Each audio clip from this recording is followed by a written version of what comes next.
আসসালামু আলাইকুম। সম্পূর্ণ নতুন এবং ভিন্ন ধরনের আমার নিজস্ব উদ্ভাবিত আম এবং সুজির লাড্ডুর আজকের রেসিপিতে সবাইকে ওয়েলকাম জানাচ্ছি।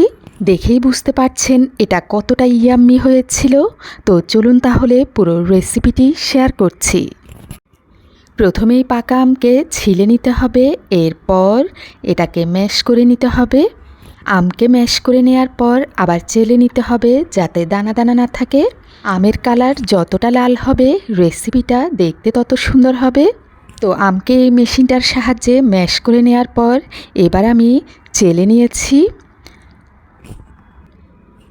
এবার আমি সাদা টাইপের একটা ধবধবে পরিষ্কার পাতিল নিয়ে নিয়েছি। পাতিলে দিয়ে দিয়েছি 1 টেবিল চামচ ঘি। ঘিয়ের সাথে দিয়েছি 1 টুকরা দারুচিনি, একটা এলাচ এবং একটা তেজপাতা। এবার দিয়ে দিচ্ছি 1.5 কাপ সুজি।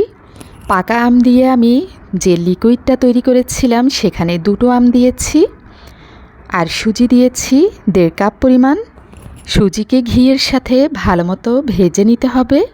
সুজি ভাজা হয়ে গেলে সুজির কালারটা কিন্তু কিছুটা চেঞ্জ হয়ে যাবে। সুজিকে ভেজে নেওয়ার একটাই কারণ, যাতে সুজিগুলো লাড্ডু তৈরি করার পরেও দানা দানা থাকে, যেন আটার মতো না হয়ে যায়। সুজি ভেজে নেওয়ার শেষ পর্যায়ে দিয়েছি কাজু বাদাম, কাঠবাদাম এবং কিশমিশ। এবার ধীরে ধীরে আমি লিকুইড মিল্ক দিতে থাকবো আর নাড়তে থাকবো। লিকুইড মিল্ক আমি একসাথে একদমই দিব না, এতে করে সুজিটা একটার সাথে একটা লেগে গিয়ে ডোর মতো হয়ে যেতে পারে। তাই আমি বারবার লিকুইড মিল্ক দিচ্ছি আর নেড়ে নিচ্ছি। অবশ্যই অনবরত নাড়তে থাকতে হবে। আমার লিকুইড মিল্কটা কিন্তু পাশের চুলায় গরম ছিল, আমি গরমই দিয়ে দিয়েছি।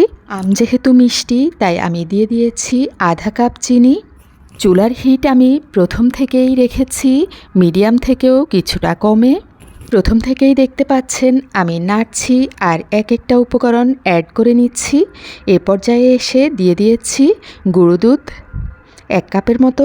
প্রথম দিকে আমি আধা চামচের মতো লবণও দিয়েছিলাম, কারণ মিষ্টিতে আমি সবসময় লবণ ইউজ করি এবং ইউজ করতে পছন্দ করি, তবে পরিমাণে অনেকটাই কম, কারণ লবণ মিষ্টি জাতীয় খাবারের স্বাদ অনেকটাই বাড়িয়ে দেয়।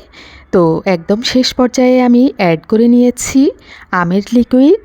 এই যে আমি আপনাদেরকে খুন্তিতে নিয়ে দেখাচ্ছি সুজিটা কতটা দানা দানা রয়েছে এখনও। এখন তো খুব ভালোভাবেই আমের সিজন চলছে। আম দিয়ে আমরা তৈরি করে নিতে পারি বিভিন্ন ধরনের মজার মজার রেসিপি। দেখতেই পাচ্ছেন কালারটা কতটা সুন্দর হয়েছে। চিনি এবং আমের লিকুইড দেওয়ার পর সুজিটা একটু নরম হয়ে যাবে, এরপর এটাকে ড্রাই করে নিতে হবে। এবার হচ্ছে লাড্ডুকে তৈরি করে নেওয়ার পালা। কেউ চাইলে হাতে কিছুটা ঘি মেখে নিয়ে এই লাড্ডুগুলো তৈরি করে নিতে পারেন। এলাচ, দারুচিনি এবং তেজপাতাকে অবশ্যই আলাদা করে নিতে হবে। সবগুলো লাড্ডুকে সমান সাইজ করে গোল গোল করে বানিয়ে নিয়েছি। এবার লাড্ডুগুলোকে গুঁড়ো দুধ দিয়ে কোট করে নিব। গুঁড়ো দুধ দিয়ে আমি যখন কোট করে নিচ্ছিলাম তখন দেখতে অসম্ভব ইয়াম্মি লাগছিল। আর কেউ চাইলে কিন্তু গুঁড়ো দুধটাকে ঘিয়ের সাথে ভেজে এভাবে কোট করে নিতে পারেন। সবগুলো লাড্ডু যখন আমার একদম কোট করা হয়ে যাবে, রেডি হয়ে যাবে, তো আমি আপনাদেরকে একটা লাড্ডু ভেঙে দেখাবো। যে কোনো ধরনের রেসিপি দেখেই অনুমান করা যায় এর স্বাদ কতটা হবে। দেখতেই পাচ্ছেন কতটা লোভনীয় হয়েছে। দেখে লোভ সামলাতে না পেরে আমি ভাঙা লাড্ডুটা আগে খেয়ে নিয়েছি। এতটা টেস্টি হয়েছিল যে বাজার থেকে কেনা লাড্ডুকে একদম হার মানিয়ে দিবে। তো এখন শুধু আপনাদের তৈরি করার পালা। আমি বলবো যে আমের দিন যেহেতু এখনও আছে, তাই একবার হলেও রেসিপিটি তৈরি করে দেখুন কতটা টেস্টি হয়। সবাই অনেক অনেক ভালো থাকবেন, সবার জন্য শুভকামনা রইল। আর আমার ভিডিওটি যদি ভালো লেগে থাকে অবশ্যই লাইক, কমেন্ট এবং শেয়ার করে দিবেন। আল্লাহ হাফেজ।